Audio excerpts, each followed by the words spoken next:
Gout comes from the word gatta or drops of poison. It was initially thought that the royal family people who did lot of problems or lot of financial problems to the parts or other parts of the society members got these drops of poison. But when we look back at history, we realize that only the rich people could afford a very high rich diet in purines, or maybe were obese even in that time. Why are we seeing lot of hyperuricemia patients in these generations? That is because of the metabolic syndrome. We are seeing patients coming to up with large amount of high cholesterol, high triglyceride, a very large patient numbers with obesity, hypertension uncontrolled diabetes, and that is the reason why we are seeing so many numbers coming to us with hyperuricemia. Now, do all hyperuricemia patients come up to us with gout or the joint problem? No, hyperuricemia is just a sign of a metabolic disease. When you get hyperuricemia, in fact, it's an eye-opener to the metabolic problem which is happening inside the body.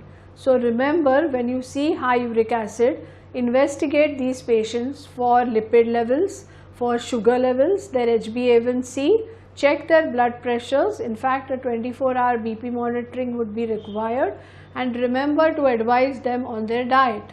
So only patients who really have joint problems are to be labeled with gout.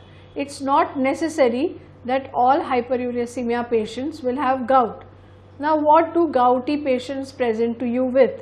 They present with tophaceous gout, that is gout crystals which are deposited just outside the bone but near the synovium.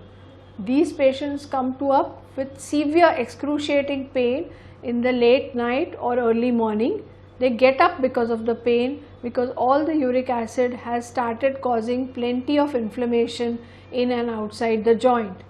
Many of the time they present with a great toe or a knee infusion or with a thumb joint pain. Sometimes your elbows may be inflamed or even your earlobes could be inflamed. 20% of the time the shoulders could be inflamed because of a gouty arthritis, but shoulders are much rarer compared to the great toe or the ankle involvement. So what do? You go back to your doctors and ask them for the detailed drug. So most of the time they would do a creatine clearance, they might give you colchicine, and then they will ask you to follow up with certain group of investigations. But remember, xanthine oxidase inhibitors should be taken for a long duration of time as prescribed by a doctor.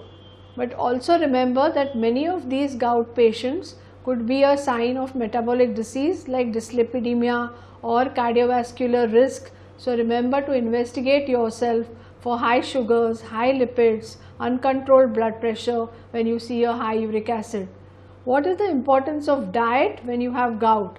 It's very important that you stop eating red meat or shellfish or a diet in high purine levels. So remember to take a dietitian reference, drink plenty of water and do your exercise regularly, decrease the fat amount of content. Especially when you are doing a ketogenic diet, remember you could develop acute gout. So remember to check your uric acid when you are doing a high ketogenic diet for weight loss as well. Thank you.